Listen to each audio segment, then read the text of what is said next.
Part two study in central banking series में आपका स्वागत है। ये हमारा पार्ट वन लेक्चर है। यदि आपका इलेक्टिव पेपर सेंट्रल बैंकिंग है तो आप क्या पढ़ के जाएं, आपको निश्चित रूप से इस सीरीज में आपको कंप्लीटली जानकारी मिल जाएगी।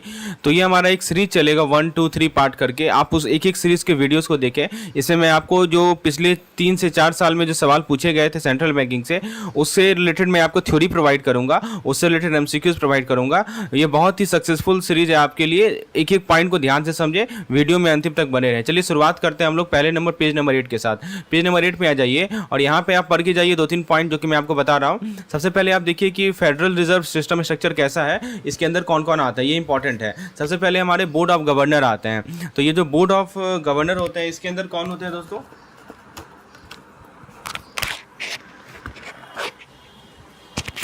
तो फ्रेंड्स आप देख सकते हैं कि बोर्ड ऑफ गवर्नर में पहला आता है हमारा फेडरल रिजर्व्स और दूसरा आता है हमारा एफआरबी और उसके बाद एक एफओएमसी आता है। एफओएमसी का फुल फॉर्म याद रखेंगे आप, क्या होता है? Federal open market committee. उसके बाद 12 रीजनल फेडरल रिजर्व बैंक होते हैं। उसके बाद privately owned US member bank होते हैं और बहुत सारे एडवाइजरी काउंसिल्स होते हैं। Right, so this is about our federal reserve system structure. मैं फिर से रिपीट कर दूं, board of governor, federal open market committee, 12 regional federal reserve bank, privately owned US member bank and various advisory council. So all of these are included in our Federal Reserve System structure.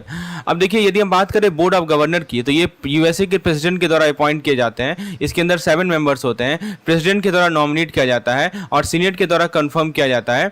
उसके अलावा इनका full term 14 year का होता है। एक term start होता है 1 फरवरी, जो एवन नंबर ईयर होता है, जैसे मान लीजिए 2022 हो गया, 24 हो गया, सब एवन नंबर ईयर है। तो एवन नंबर ईयर का जो 1 फरवरी होता है, तब से एवरी 2 ईयर, हर एक 2 साल में स्टार्ट होता है। ठीक है, और इनका जो चेयर और वाइस चेयर है, इनको नेम कौन करता है? प्रेसिडेंट नेम करता है फ्रॉम अमंग द मेंबर्स। तो ये सभी की पॉइंट्स है हमारे बोर्ड ऑफ गवर्नर के रिलेटेड। एक बार रिवाइज कर लीजिए। फिर एफओएमसी की बात करें तो उसको बोलते हैं हम लोग federal open market committee. So we are talking about federal reserve system structure. तो इसका एफओएमसी में क्या होता है, ये पूछा गया था पिछले बार सवाल। तो ये मॉनेटरी पॉलिसी को सेट करते हैं। Who set the monetary policy? FOMC set the monetary policy. इसके अंदर कौन होते हैं? बोर्ड ऑफ गवर्नर के सभी 7 मेंबर होंगे, 12 रीजनल बैंक प्रेसिडेंट होंगे। वोटिंग स्ट्रक्चर की बात करें तो जो न्यूयॉर्क फेड के जो प्रेसिडेंट होते हैं ना, वो परमानेंटली वोट करते हैं और जो दूसरे अदर रीजनल बैंक प्रेसिडेंट हैं वो रोटेट होते हैं 1 ईयर टर्म्स में। सो this is called FOMC, federal open market committee.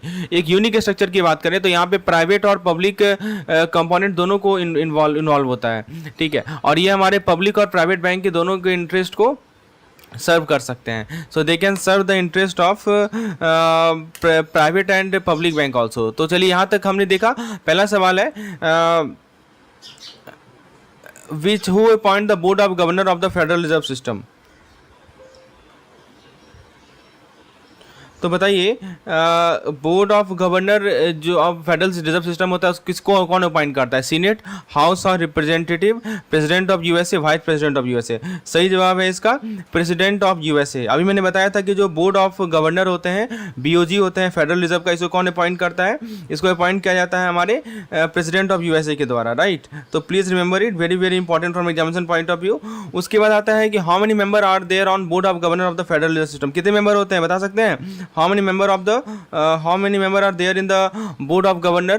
तो अभी मैंने बताया था 7 मेंबर होते हैं। यहाँ आप देख सकते हैं बोर्ड ऑफ गवर्नर में 7 मेंबर होते हैं। यूएसए का प्रेसिडेंट अपॉइंट करता है। ठीक है, प्रेसिडेंट के द्वारा नॉमिनेट किया जाता है, सीनेट के द्वारा कंफर्म किया जाता है। उसके बाद क्या है, उसके बाद नेक्स्ट पॉइंट है हमारा कि अच्छा, और फिर हमारा नेक्स्ट क्वेश्चन है कि हाउ मेनी मेंबर। अच्छा, ये तो हो गया। अभी क्या सवाल बन सकता है यहाँ से? एफओएमसी का पूछ सकता है। एफओएमसी कौन मॉनेटरी पॉलिसी सेट करता है? उसके बाद क्या है आपका कि इसके अंदर कितने मेंबर्स होते हैं, वोटिंग स्ट्रक्चर क्या होता है, सभी से सवाल बन सकते हैं। ये सब वन लाइनर टाइप के क्वेश्चन बन सकते हैं, तो प्लीज गो थ्रू इट। ठीक है, अब हम लोग पेज नंबर 10 में आते हैं और यहाँ पे हम लोग बात करते हैं proliferation of central banking. Right, तो सेंट्रल बैंकिंग का प्रोलिफरेशन कैसा होता है? ठीक है, तो सबसे पहला है 20th सेंचुरी फेनोमेना है। Around a dozen central bank at the turn of 19th century, over 160 bank currently. तो करंटली जो है वो कितना है? 160 बैंक है।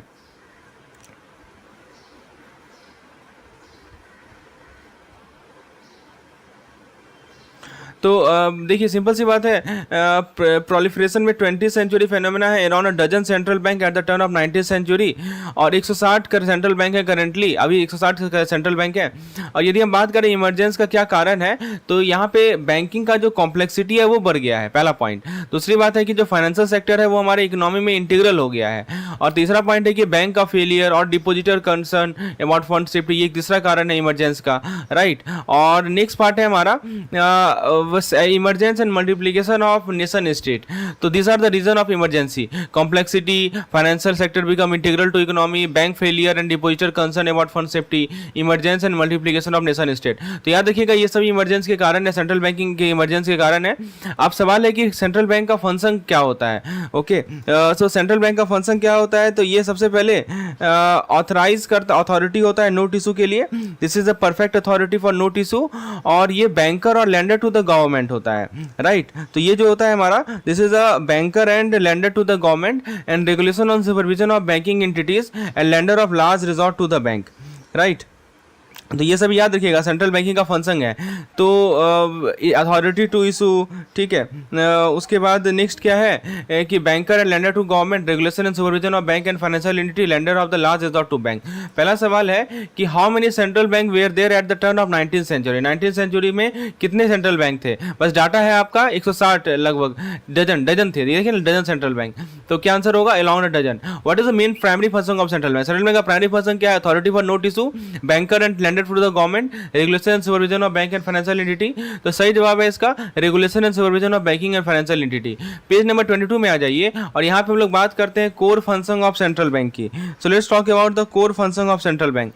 सबसे पहला क्या होता है, कोर फंक्शन में क्या आता है दोस्तों कि मॉनेटरी पॉलिसी फंक्शन की माना जाता है, राइट। तो इसमें देखिए गवर्नमेंट इनिशियली जो है सेंट्रल बैंक को सेटअप करती है। तो सेंट्रल बैंक का मेन मॉनेटरी फंक्शन ही सबसे की माना जाता है। पूछा जाए कि सेंट्रल बैंक का कोर फंक्शन क्या है, तो मॉनेटरी पॉलिसी फंक्शन, और गवर्नमेंट सेंट्रल बैंक को सेटअप करती है। पता ही होगा आपको इसके अंदर कौन कौन से फंक्शन होते हैं, lender of the large resort, managing public डेप्ट, acting as a banker to the bank, discharging note issuance function, ये सभी इंपॉर्टेंट फंक्शन है। If you talk about the note issuance, तो इनिशियली जो है गोल्ड के द्वारा बैक किया जाता था, लेकिन अब डिसिप्लिन लाया गया करेंसी एक्सपेंशन में, और बाद में सरकार ने गवर्नमेंट पेपर के द्वारा बैक किया गया पब्लिक डेट फाइनेंसिंग के लिए। If you talk about the government account with central bank, तो इसके अंदर डिपॉजिट्स और लायबिलिटीज आते हैं। तो डिपॉजिट बैलेंस जो है सेंट्रल बैंक के क्रेडिट को बढ़ाता है गवर्नमेंट को, और सरकार का जो फिस्कल ऑपरेशन है वो चेक के माध्यम से होता है, जो कि लायबिलिटीज को कॉन्स्टिट्यूट करता है। तो आप देख सकते हैं गवर्नमेंट का अकाउंट सेंट्रल बैंक से कैसे मेंटेन होता है। यदि हम बात करें net central bank credit to the government, ये बहुत इंपॉर्टेंट है, इससे सवाल बनता है, ठीक है, ध्यान दीजिएगा। एक जीडी होता है जिसको गवर्नमेंट डिपॉजिट बोलते हैं, एक होता है जीएल जिसको बोलते हैं गवर्नमेंट लायबिलिटी, एक होता है गवर्नमेंट डिपॉजिट बैलेंस, एक होता है गवर्नमेंट लायबिलिटी बैलेंस। तो फुल फॉर्म याद रखिएगा, जीडी मतलब गवर्नमेंट डिपॉजिट, जीएल मतलब गवर्नमेंट लायबिलिटी। तो इसके बीच का जो गैप होता है ना, वही हमारा नेट सेंट्रल बैंक क्रेडिट होता है। तो सिंपल सा लॉजिक है कि जब भी आपका जीएल जो है जीडी से ज्यादा होगा, ठीक है, तो उसको कहेंगे हम लोग नेट क्रेडिट बोलते हैं। तो ये कंडीशन याद रखिएगा, नेट क्रेडिट कब होगा, राइट, कि जीएल जो है जीडी से जब भी ज़्यादा होगा तो नेट क्रेडिट माना जाता है। और फॉरेन एक्सचेंज रिजर्व जो है वो हमारा मेजर बैकिंग की तरह काम करता है। पहला सवाल है इनिशियल बैकिंग क्या था नोट इशुएंस फंक्शन का, सिल्वर सेंट्रल बैंक का, silver, government paper, gold, foreign exchange reserve. सही जवाब इसका गोल्ड। कौन सा फंक्शन था जो कि सेंट्रल बैंक को शुरू में ट्रस्ट नहीं किया गया था गवर्नमेंट के द्वारा, तो lender of large resort, managing public डेप्ट, conducting retail banking, discharging note issuance function. तो सही जवाब है कंडक्टिंग रिटेल बैंकिंग। बाकी जो लेंडर ऑफ लार्ज रिजॉर्ट है, मैनेजिंग पब्लिक डेप्ट है, उसके बाद उसके बाद है हमारा डिस्चार्जिंग नोट इशुएंस फंक्शन। तो ये सभी के सभी हमारे फंक्शन थे, लेकिन ये जो कह रहा है कि कंडक्टिंग रिटेल बैंकिंग नहीं कोई फंक्शन था।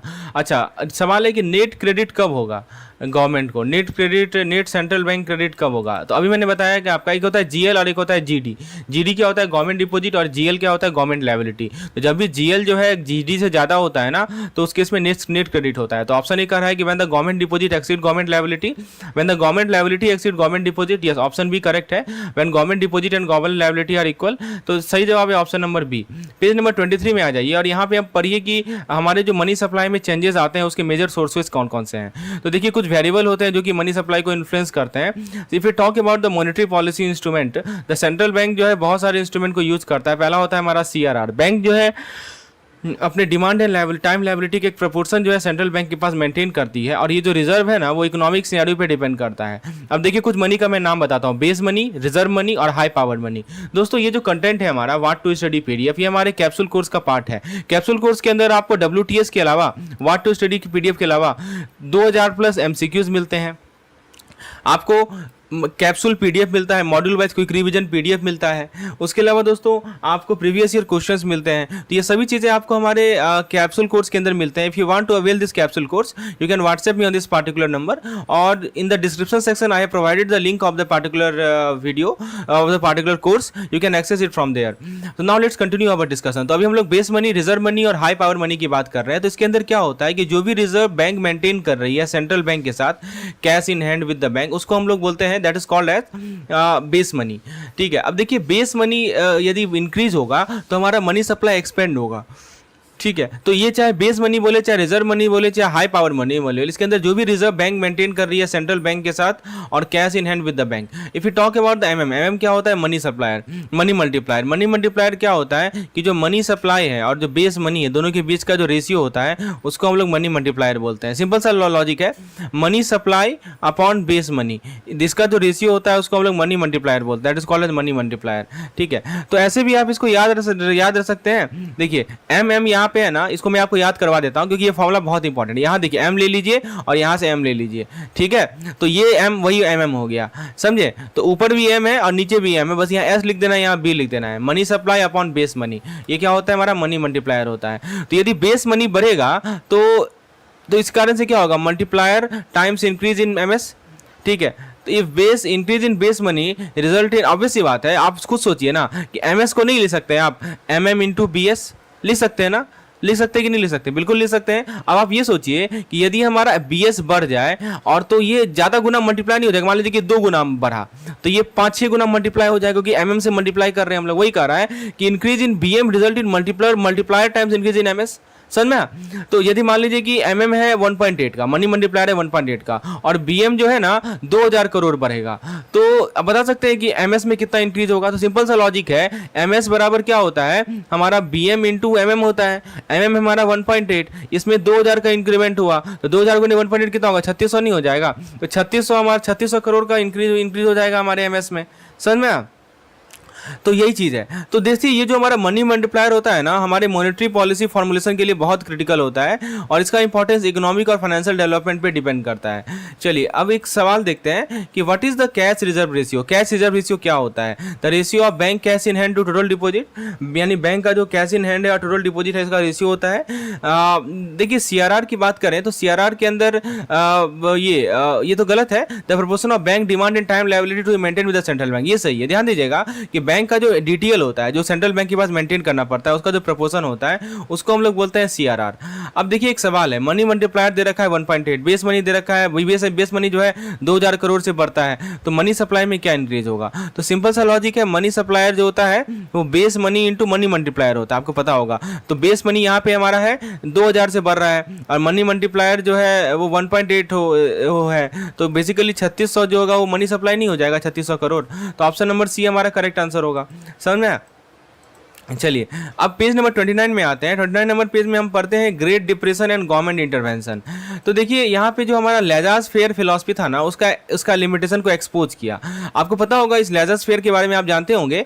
तो ये हमारा सेंट्रल, जैसे हमारा ये एक होता है सोशलिस्ट इकोनॉमी, एक होता है कैपिटलिस्ट इकोनॉमी, और एक होता है हमारा कमांड इकोनॉमी, आप जानते होंगे। तो लेजास फेयर क्या होता है कि हमारा एक्सट्रीम फॉर्म ऑफ कैपिटलिस्ट होता है। ठीक है, यानी सारा कंट्रोल जो है किसके हाथ में रहता है? पूंजीपति के हाथ में रहता है, कैपिटलिस्ट के हाथ में रहता है। उसने उसका लिमिटेशन को ये ग्रेट डिप्रेशन ने बताया।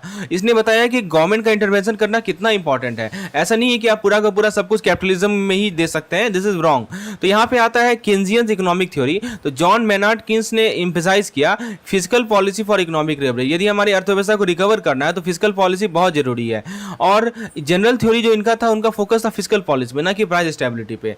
याद रखिएगा, पूछा जा सकता है। इन्होंने एडवोकेट किया प्राइस लेवल टारगेटिंग को, they advocated the price level targeting. फिर नेक्स्ट पॉइंट है हमारा इक्विलिब्रियम एंड फुल एम्प्लॉयमेंट। तो केन्जियन का मॉडल जो है, इन्होंने गैप को नोट किया। किसमें गैप को नोट किया? फुल एम्प्लॉयमेंट को अचीव करने में, यानी in achieving the full employment it they noted a gap. और इन्होंने क्या कहा कि additional income could bridge the gap but could lead to higher inflation. तो सबसे पहले तो इन्होंने गैप नोट किया कि फुल एम्प्लॉयमेंट को अचीव करने में देखिए एक तरह का गैप है। अब इस गैप को फिल कैसे किया जाए, तो इस गैप को फिल करने के लिए हमें एडिशनल इनकम चाहिए। एडिशनल इनकम तो गैप तो ब्रिज कर देगा लेकिन इन्फ्लेशन भी बढ़ा देगा, राइट। तो समझ रहे बात को, गैप नोटिस किया गया लेकिन एडिशनल इनकम से गैप तो ब्रिज होगा लेकिन इन्फ्लेशन भी बढ़ जाएगा। एक होता है हमारा फिलिप कर्व।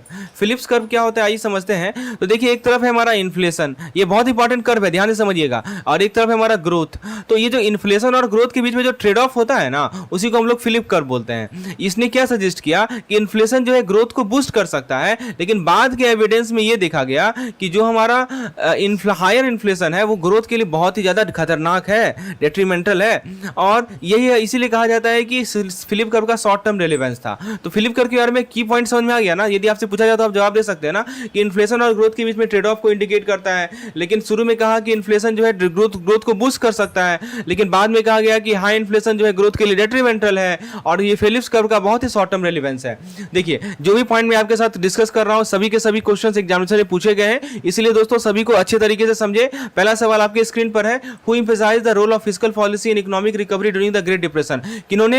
किसने सवाल ये पूछा जा रहा है कि हु एम्फसाइज, किन्होंने फिस्कल पॉलिसी के रोल को पे जोर डाला इकोनॉमिक रिकवरी में, ये आपसे सवाल है। तो इसमें देखिए पहला ऑप्शन कर रहा है एडम स्मिथ, फिर कर रहा है जॉन मेनार्ड किन्स, फिर मिल्टन फ्रीडमैन, फिर कार्ल मैक्स। क्या लगता है आपको सही? तो सही जवाब है इसका John Maynard Keynes. What does Phillip curve suggest? Phillip curve क्या सजेस्ट करता है? तो no relationship between inflation and growth, यानी इन्फ्लेशन और ग्रोथ के बीच में कोई रिलेशन नहीं है। फिर 2 कह रहा है कि trade off between inflation and growth, यानी इन्फ्लेशन और ग्रोथ के बीच में ट्रेड ऑफ है। फिर सी कह रहा है कि इन्फ्लेशन ऑलवेज बूस्ट ग्रोथ, ठीक है। तो इन्फ्लेशन जो है हमेशा ग्रोथ को बूस्ट करता नहीं, ऐसा तो नहीं है ना। अभी मैंने बताया ना कि इन्फ्लेशन और ग्रोथ के बीच में ट्रेड ऑफ होता है, यही कहता है ना हमारा किन्जियन फिलिप्स थ्योरी। किन्जियन कैसे क्या एडवोकेट करते हैं अपने ट्रीटीज में? तो laissez faire philosophy, monetary policy target, price level targeting, free market policy. तो सही जवाब है इसका प्राइस लेवल टारगेटिंग।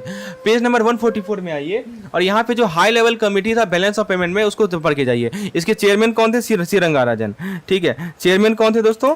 सी रंगाराजन। तो इसमें एक पॉइंट को समझिए कि इन्होंने क्या रिकमेंड किया? इन्होंने रिकमेंड किया कि एक्सटर्नल सेक्टर पॉलिसी। तो एक्सटर्नल सेक्टर पॉलिसी का मतलब क्या हुआ कि जैसे आप कौन कौन से पॉलिसीज है वो देखिए। Market determine exchange rate regime, यानी मार्केट के द्वारा डिटरमाइन किया जाए वो एक्सचेंज रेट रिजिम, इन्होंने इस पर इनका रिकमेंडेशन था रंगाराजन कमेटी का।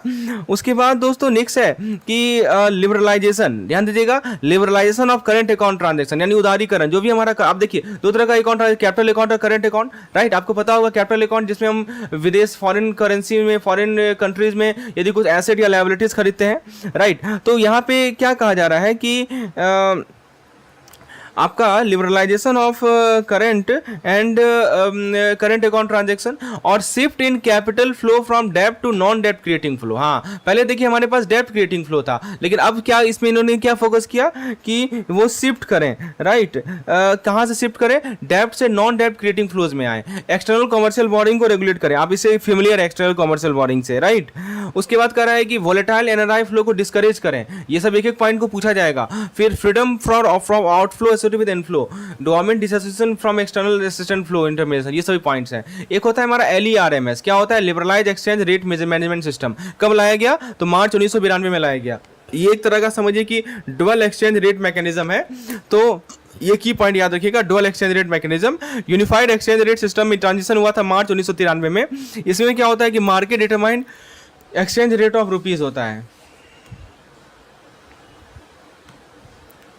उसके तो ये चीज़ ध्यान रखना है। एक होता है हमारा करंट अकाउंट कन्वर्टिबिलिटी, ये अगस्त 1994 में स्टार्ट हुआ था, राइट। अगस्त 1994 में स्टार्ट हुआ था।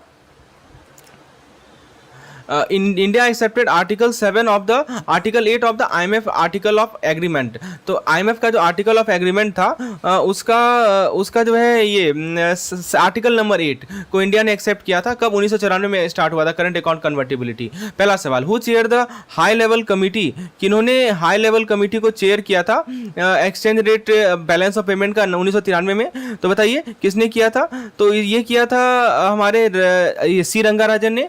Liberalise remittance liberalise exchange rate management system LERMS कब लाया गया?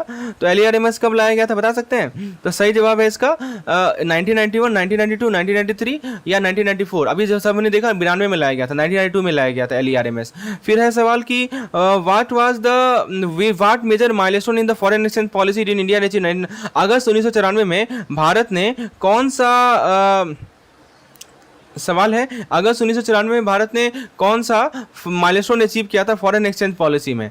ठीक है, तो पहला है introduction of double exchange rate mechanism, full capital account. Milestone, major milestone की बात करें, देखिए ये सब के सब है, लेकिन ये जो हमारा करंट अकाउंट कन्वर्टेबिलिटी था ना, ये सबसे बड़ा मेजर माइलस्टोन था 1994 में। पेज नंबर 153 में आइए और यहाँ पे आप पढ़िए कि फाइनेंशियल सेक्टर रिफॉर्म का क्या क्या ऑब्जेक्टिव है। तो फाइनेंशियल सेक्टर रिफॉर्म यानी FSR लाया गया था ताकि हमारा जो फाइनेंशियल इंटरमीडिएशन है उसको हम लोग क्या कर सके, उसमें इंप्रूवमेंट ला सकें, राइट। और फिर उसके बाद क्या है, उसके बाद हमारे मॉनेटरी पॉलिसी के इफेक्टिवनेस को इन्हांस कर सके और फिर डोमेस्टिक फाइनेंशियल सेक्टर को ग्लोबल सिस्टम के साथ इंटीग्रेट कर सके, इसीलिए हमारा FSR लाया गया था। FSR क्या होता है? फाइनेंशियल सेक्टर रिफॉर्म होता है। तो फाइनेंशियल इंटरमीडिएशन में एफिशिएंसी लाना, मॉनेटरी पॉलिसी के इफेक्टिवनेस को बढ़ाना और डोमेस्टिक फाइनेंशियल सेक्टर को ग्लोबल सिस्टम से इंटीग्रेट करना, these are the 3 function of financial sector reform. यदि हम बात करें फर्स्ट फेज ऑफ रिफॉर्म की, तो हमारे इनिशियल कमिटी के रिकमेंडेशन के द्वारा गाइड किया गया था। इसका एम क्या था? इसका एम था हमारा ऑपरेशनल फ्लेक्सिबिलिटी, ऑपरेशनल फ्लेक्सिबिलिटी इसका एम था। दूसरा था इसका फंक्शनल ऑटोनॉमी, तीसरा था एफिशिएंसी, प्रोडक्टिविटी और प्रॉफिटेबिलिटी इनहांस करना। एक हमारा सेकंड कमिटी है बैंकिंग सेक्टर रिफॉर्म, इसको हम लोग नरसिम्हन कमिटी 2 बोलते हैं। तो नरसिम्हन कमिटी 2 का क्या फंक्शन था? तो इनका फोकस था कि strengthening the banking system foundation, यानी बैंकिंग सिस्टम के फाउंडेशन को मजबूत करना और जो हमारा बैंकिंग सेक्टर में इंप्रूवमेंट है, स्ट्रक्चरल इंप्रूवमेंट करना। अब एक जो तो फर्स्ट फेज रिफॉर्म था। सेकंड फेज ऑफ रिफॉर्म जो नरसिम्हन कमिटी लाया गया, उसमें क्या था कि नरसिम्हन कमिटी 2 के रिकमेंडेशन पे इसको लाया गया था सेकंड फेज ऑफ रिफॉर्म में। ठीक है, चलिए पहला सवाल देखते हैं। Let's see the first question. The first question is what was the primary objective of the first phase of the financial sector reform? देखिए FSR की हमने बात की है अभी, तो FSR का जो पहला फेज था उसमें क्या था? Operational flexibility, functional autonomy, efficiency, productivity और प्रॉफिटेबिलिटी इनहांस करना। पहला कह रहा है कि strengthening the foundation of banking system, improving operational flexibility and functional autonomy. तो दो ये वर्ड याद रखिए, ऑपरेशनल फ्लेक्सिबिलिटी, फंक्शनल ऑटोनॉमी। ठीक है, तो ये ध्यान रखना है। तो ऑप्शन नंबर बी करेक्ट है। What was the focus of Narasimhan committee 2? Narasimhan committee 2 का क्या फोकस है? तो ऑब्वियस सी बात है प्रोडक्टिविटी, प्रॉफिटेबिलिटी इनहांस करना। देखिएगा नरसिम्हन कमिटी 2 का फोकस ये था कि हमारा जो है स्ट्रक्चरल इंप्रूवमेंट आ जाए बैंकिंग सिस्टम। यहाँ लिखा है ना नरसिम्हन कमिटी 2। तो पहला फेज में क्या था? ऑपरेशनल फ्लेक्सिबिलिटी, फंक्शनल ऑटोनॉमी, ये सभी कीवर्ड्स है, आपको याद करना पड़ेगा। और 2 में क्या था कि हमारे बैंकिंग सिस्टम का जो आधार है, आधार स्तंभ है, उसको मजबूत करना। ठीक है, तो ये 2 फेज आप याद रखेंगे। पेज नंबर 157 में आ जाइए और यहाँ पे CBLO पढ़िए। CBLO क्या होता है? Collateralised borrowing and lending obligation. याद रखिएगा ये CCIL के द्वारा ऑपरेशनलाइज किया गया था जनवरी 2003 में, लेकिन 5 नवंबर 2018 के बाद इसको डिसकंटिन्यू कर दिया गया और ट्राई पार्टी रेपो से इसको रिप्लेस कर दिया। पूछा जाता है बार बार कि जो हमारा CBLO था उसको किससे रिप्लेस कर दिया गया? तो आंसर होगा ट्राई पार्टी रेपो से रिप्लेस कर। कब रिप्लेस कर दिया गया? तो 5 नवंबर 2018 को रिप्लेस कर दिया गया। यदि हम बात करें मार्केट डेवलपमेंट इनिशिएटिव की, तो दोस्तों यहाँ पे ना automated value free transfer of security जो कि RBI के द्वारा इंट्रोड्यूस किया गया था, इसको क्या बोलते हैं हम लोग? Value free transfer. ठीक है, तो वैल्यू फ्री ट्रांसफर की बात कर रहे हैं हम लोग। तो automated value free transfer of security introduced by RBI, repo market outside LAF developed by RBI for bank and non bank participant. ठीक है, तो ये ध्यान रखना है। उसके बाद बात करें एलिजिबिलिटीज की, फिर talk about the eligibility for repo market participation. तो देखिए एक तो RBI है, ठीक है, RBI ने बैंक के लिए और नॉन बैंकिंग पार्टिसिपेंट के लिए रेपो मार्केट को डेवलप किया आउटसाइड LAF। LAF समझते हैं ना, लिक्विडिटी एडजस्टमेंट फैसिलिटी को LAF बोलते हैं। ठीक है, तो ये सभी इनिशिएटिव लिए गए थे मार्केट डेवलपमेंट के पर्सपेक्टिव में। If you talk about the repo market participation, तो ये non scheduled urban cooperative bank, इसको UCB बोलते हैं। ठीक है, और दूसरा होता है listed company with gilt account with scheduled commercial bank. ठीक है, तो देखिए ये 2 एलिजिबिलिटी होते हैं। रेपो मार्केट में कौन कौन पार्टिसिपेट कर सकते हैं? तो एक तो हमारे non scheduled urban cooperative bank हो, और यानी तो लिस्टेड कंपनीज हो जिसके पास गिल्ट अकाउंट हो स्केड्यूल्ड कमर्शियल बैंक के साथ, they are eligible to are repo market participation. If you talk about the CDs के बारे में आप ऑलरेडी जानते भी हैं, सर्टिफिकेट ऑफ डिपॉजिट इसका फुल फॉर्म होता है। इसका जो मिनिमम मैच्योरिटी पीरियड होता है वो 15 दिन से 7 दिन घटा दिया गया, कब? अप्रैल 2005 में। और जो हमारा सीपी का जो मैच्योरिटी पीरियड था उससे इसको अलाइन कर दिया गया। दूसरा है हमारा फाइनेंशियल मार्केट इंटीग्रेशन। तो यहाँ पे हमारा इंटरेस्ट रेट का क्लोजर अलाइनमेंट होता है फाइनेंशियल लिबरलाइजेशन के कारण 1990 से। पहला सवाल है कि सीबीएलओ को कब ऑपरेशनलाइज हुआ? तो अभी मैंने बताया था कि जनवरी 2003 में ये ऑपरेशनलाइज हुआ था, राइट। इट वाज ऑपरेशनलाइज इन जनवरी 2003। चलिए, उसके बाद व्हाट रिप्लेस सीबीएलओ ऑन नवंबर 2018। तो क्या किसने रिप्लेस किया सीबीएलओ को नवंबर 5 2018 में? तो try party repo. What was the reduce minimum maturity period for certificate of deposit? तो 7 दिन कर दिया गया।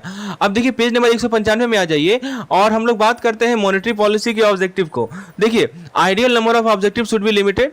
एक है हमारा टिनबर्गन प्रिंसिपल। इसमें क्या कहा गया कि जो नंबर ऑफ ऑब्जेक्टिव होता है वो हमारे नंबर ऑफ पॉलिसी इंस्ट्रूमेंट को मैच करे। तो देखिए, एक तरफ है हमारा ऑब्जेक्टिव और एक तरफ है हमारा policy instrument, so both should match. ठीक है, ऑब्जेक्टिव और पॉलिसी इंस्ट्रूमेंट आपस में मैच होना चाहिए। यदि हम बात करें सेंट्रल बैंक के कॉमन ऑब्जेक्टिव की, तो देखिए सबसे पहला ऑब्जेक्टिव है, मैं आपको बार बार रिपीट भी कर रहा हूं कि प्राइस स्टेबिलिटी, लेकिन ये मेन ऑब्जेक्टिव नहीं है। प्राइस स्टेबिलिटी का ऐसा ये बताइए कि प्राइस कब स्टेबल होगा? जब हमारा इन्फ्लेशन लो होगा और स्टेबल होगा, राइट। अच्छा, दूसरा है कि फुल एम्प्लॉयमेंट और आउटपुट मैक्सिमाइजेशन, जिसको बोलते हैं ग्रोथ इन आउटपुट। ठीक है, तो यदि हमारा फुल एम्प्लॉयमेंट होगा या आउटपुट को मैक्सिमाइज करेंगे तो ये इस केस में क्या होगा कि ये पॉइंट है। दूसरा है कि कुछ कंट्री जो है ना प्राइस स्टेबिलिटी अडॉप्ट करती है सोल ऑब्जेक्टिव के रूप में, जैसे कि न्यूजीलैंड हो गया, कनाडा हो गया, UK, Australia, Sweden, Finland, Spain. ये सभी ऐसी कंट्रियां हैं जो कि प्राइस स्टेबिलिटी को सोल ऑब्जेक्टिव के रूप में अडॉप्ट करती है। अब देखिए, कुछ होता है inflation targeting by central bank in selected EME समझते हैं ना, इमर्जिंग मार्केट इकोनॉमी। तो inflation targeting by central bank in EME, तो इसको अडॉप्ट करना। So these are the point which we need to keep in our mind. तो price stability, full employment और output maximisation, कुछ कंट्री जो है price stability को अडॉप्ट करती है सोल ऑब्जेक्टिव के रूप में। पहला सवाल है यूएस मॉनेटरी पॉलिसी रिजीम। तो यूएस मॉनेटरी पॉलिसी रिजीम में क्या की पॉइंट है? It pursue both price stability and full employment बाइस टुवर्ड इन्फ्लेशन टारगेटिंग। ये यूएस मॉनेटरी का पॉलिसी रिजीम है। रैशनली फॉर प्राइस स्टेबिलिटी, पहला कि इन्वेस्टमेंट के लिए यदि प्राइस स्टेबल रहेगा तो हमारा इन्वेस्टमेंट अच्छे से होगा, ग्रोथ को इंकरेज करेगा, राइट। ग्रोथ को इंकरेज करेगा बेटर इन्वेस्टमेंट प्लानिंग से, और डेवलपिंग कंट्री का इंपॉर्टेंस होगा स्टेबल प्राइसेस के लिए। पहला सवाल है टिनबर्गन प्रिंसिपल के अनुसार what should the number of policy instrument be related to the number of objective? तो दोनों इक्वल होना चाहिए। नंबर ऑफ पॉलिसी इंस्ट्रूमेंट और नंबर ऑफ ऑब्जेक्टिव बराबर होना चाहिए। कौन से कंट्री ने प्राइस स्टेबिलिटी को अडॉप्ट किया है the sole objective monetary policy? तो New Zealand, Canada, United Kingdom, Australia, Sweden, Finland, Spain. फिर सवाल है पेज नंबर 203 में आ जाइए और यहाँ पे आप ओएमओ पढ़िए। ओएमओ क्या होता है? ओपन मार्केट ऑपरेशन होता है। देखिए, सेंट्रल बैंक क्या करती है कि सिक्योरिटीज खरीदती है और बेचती है मार्केट में। प्राइमरी मार्केट क्या करता है कि वो central bank act like a buyer. Primary market में सेंट्रल बैंक बायर की तरह काम करता है और सेकेंडरी मार्केट में सेंट्रल बैंक बायर और सेलर दोनों की तरह काम करता है। तो ओएमओ का थ्योरी क्या है कि परचेजेस जो है हाई पावर मनी को बढ़ाता है, जिसको हम लोग कैपिटल एस से डिनोट करते हैं। ठीक है, फिर से मैं रिपीट कर देता हूं कि सेंट्रल बैंक जो है सिक्योरिटीज को मार्केट में खरीदता और बेचता है। प्राइमरी मार्केट में सेंट्रल बैंक बायर की तरह काम करेगा, सेकेंडरी मार्केट में सेंट्रल बैंक बायर और सेलर दोनों की तरह काम करेगा। ये सभी की पॉइंट्स है, आपको ध्यान रखना है। ओएमओ का थ्योरी कहता है कि परचेज जो है हमारे हाई पावर मनी को बढ़ाता है, सेल जो है हाई पावर मनी को बढ़ाता है। देखिए, एक तरफ है हमारा एच क्या होता है? हमारा हाई पावर मनी। तो इसको कौन बढ़ाएगा? परचेज जो है इसको बढ़ाएगा, और सेल क्या करेगा? इसको घटाएगा। सिंपल सी बात है, सेल इसको घटाता है। तो मनी मल्टीप्लायर प्रोसेस क्या करता है? हमारे मनी सप्लाई को अफेक्ट करता है। तो बैंक का जो रिजर्व है ना, वो डायरेक्टली या इनडायरेक्टली जो है अफेक्टेड होता है। ठीक है, अब डायरेक्टली बैंक के द्वारा अफेक्टेड होगा, इनडायरेक्टली नॉन बैंकिंग पब्लिक के द्वारा अफेक्टेड होगा। यदि हम बात करें ओएमओ का ऑपरेशन भारत में, तो सेंट्रल बैंक यानी कि आरबीआई अनसोल्ड गवर्नमेंट सिक्योरिटी को खरीदती है और प्राइमरी मार्केट में परचेज करती है, वो इंटरनल अरेंजमेंट होता है। सेंट्रल बैंक जो है गवर्नमेंट स्टॉक के इश्यूज को अंडरराइट करती है। If you talk about the impact on interest rate, what is the impact on interest rate? तो देखिए, सिंपल सी बात है कि यदि हमारा गवर्नमेंट सिक्योरिटी पे जो प्राइवेट प्लेसमेंट होता है वो मनी सप्लाई बढ़ाता है। तो याद रखिएगा, प्राइवेट प्लेसमेंट, तो प्राइवेट प्लेसमेंट ऑफ जीसेक, तो गवर्नमेंट सिक्योरिटी का प्राइवेट प्लेसमेंट क्या करता है? इट इंक्रीजेस आवर एमएस को बढ़ाता है, मनी सप्लाई को बढ़ाता है, और शॉर्ट और long term rate of interest जो है वो बढ़ता है। ठीक है, इंटरेस्ट रेट पे देखिए इफेक्ट मैं बता रहा हूं। ठीक है, शॉर्ट और long term rate of interest बढ़ता है, मार्केट पार्टिसिपेंट का इन्फ्लुएंस का एक्सपेक्टेशन भी बढ़ता है, और फिर expectation and short term real interest rate adjust downward. चलिए उसके बाद बात करते हैं हम लोग instrument of monetary policy by RBI. एक तो होता है हमारा एसडीएफ होता है standard deposit facility, uncollateralized overnight deposit, और एसडीएफ जो है 25 बेसिस पॉइंट बिलो होता है रेपो रेट से। पहला सवाल है what is the main difference between central banking operation in primary and secondary market. तो प्राइमरी मार्केट में केवल बायर के रूप में काम करती है, और सेकेंडरी मार्केट में जो सेंट्रल बैंक होती है वो बायर सेलर दोनों के रूप में काम करती है। वही आपको चार क्वेश्चन दिया गया है। What effect does the central bank purchase of government security have on high power money. तो परचेज हाई पावर मनी को बढ़ाता है और सेल जो है हाई पावर मनी को घटाता है। तो करेक्ट आंसर क्या होगा, it increases the high power money. What is the standard deposit facility rate in relation to the policy repo rate. तो देखिए पॉलिसी रेपो रेट यदि हमारा 4% होगा तो जो हमारा स्टैंडर्ड एसडीएफ का जो रेट होगा ना वो 0.25% कम होगा, यानी 25 बेसिस पॉइंट कम होगा। पेज नंबर 208 में आ जाइए और यहाँ पे हम लोग बात करते हैं सेलेक्टिव क्रेडिट कंट्रोल की। देखिए सेंट्रल बैंक जो हमारे इमर्जिंग मार्केट इकोनॉमी में होते हैं वो क्रेडिट को कंट्रोल करते हैं और मॉनेटरी और क्रेडिट पॉलिसी को लिंक करते हैं। सेंट्रल बैंक का जो बजट है वो मॉनेटरी पॉलिसी को फॉलो करेगा और एलोकेशन किया जाता है रेगुलेटरी प्रिस्क्रिप्शन और बैंक के एबिलिटीज़ के बेसिस पर। If you talk about the developmental role, तो ये इंश्योर करना कि क्रेडिट जो है सेक्टर्स में फ्लो करे नेशनल पॉलिसी ऑब्जेक्टिव के लिए, चाहे वो सोशल इक्विटी कंसिडरेशन हो। ऑब्जेक्टिव क्या क्या हो सकता है, स्पेकुलेटिव टेंडेंसी को कर्व करना, इन्फ्लेशन को कंट्रोल करना और रिस्की बैंक एक्सपोजर को लिमिट करना। तो देखिए ये सभी ऑब्जेक्टिव है हमारे सेलेक्टिव क्रेडिट कंट्रोल के। ठीक है, अब देखिए इसका फॉर्म क्या क्या होता है। तो पहला होता है maximum exposure limit for bank to individual group borrower, mandated level of lending to certain sector, control on margin in lending again investor to curb speculative borrowing, raising margin increases borrowing cost, reducing speculative borrowing, used sparingly to avoid restriction. देखिए इसका कम use किया जाता है इसका, और ineffective होगा यदि borrower जो है अनऑर्गेनाइज या कब मार्केट को टर्न कर जाए, है ना। और इसको प्रूडेंशियल और रेगुलेटरी इंस्ट्रूमेंट का यूज करता है इमर्जिंग मार्केट इकोनॉमी में।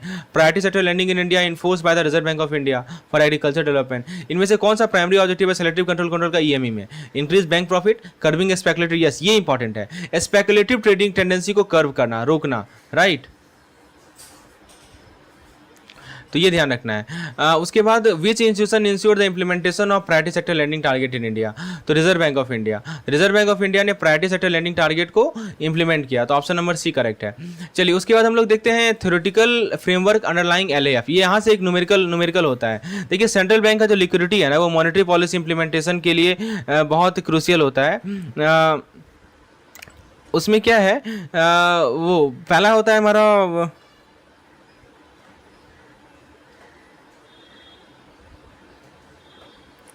पहला होता है बैंकिंग सिस्टम का लिक्विडिटी या सिस्टम लिक्विडिटी जो होता है हमारा लिक्विडिटी मैनेजमेंट का फोकल पॉइंट होता है। ठीक है, इसमें एक देखिए कुछ वेरिएबल्स होते हैं जिसके माध्यम से हम लोग बैंकिंग सिस्टम लिक्विडिटी को एक्सेस करते हैं। जैसे कि हमारा आप देख सकते हैं TBBLAF, इसे दोस्तों न्यूमेरिकल पिछले बार पूछा गया था। ठीक है, तो सबसे पहला होता है TBBLAF का फुल फॉर्म देख लीजिए, total borrowing of bank under LAF।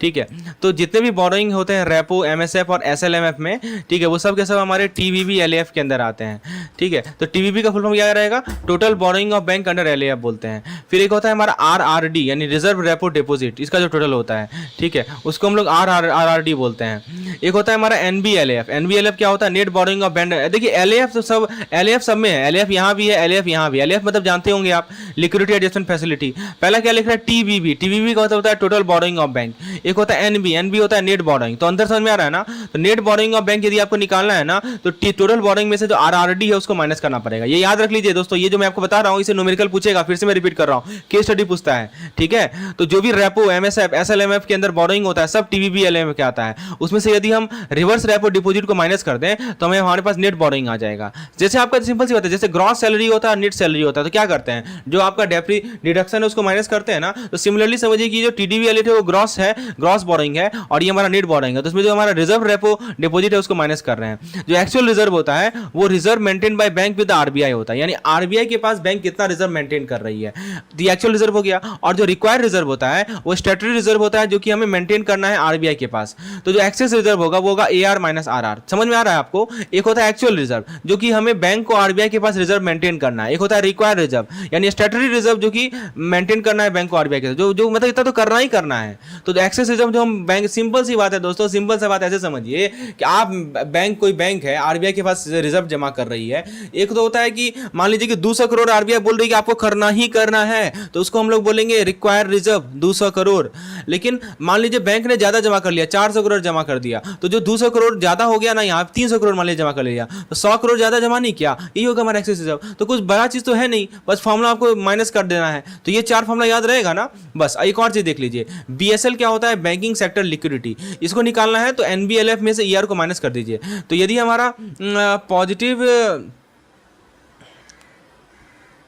देखिए, यदि हमारा पॉजिटिव बीएसएल होगा तो हमारे सिस्टम लिक्विडिटी डेफिसिट को इंडिकेट करेगा, निगेटिव बीएसएल होगा तो सिस्टम लिक्विडिटी सरप्लस को इंडिकेट करेगा। ये सब देखिए, ये जितना पॉइंट में बताया होना सबके सब एक बार देख लीजिए आप। पहला सवाल है what is positive BSL indicate, तो पॉजिटिव बीएसएल मतलब कि हमारा लिक्विड डेफिसिट है, ठीक है। और how is net borrowing of bank under LAF calculated, तो नेट बोरोइंग निकालना है तो सिंपल सी बात है, टीबीबी एलएएफ में से आप जो है आरआरडी माइनस कर दीजिए, ठीक है। इनमें से कौन सा इंक्लूड होता है टीबीबी एलएएफ के अंदर, तो टीबीबी एलएएफ के अंदर जो भी हमारा बोरिंग होता है, रेपो एमएसएफ एसएलएम के अंदर वो होता है। दोस्तों बाकी चीजों को हम लोग अगले वीडियो में डिस्कस करेंगे।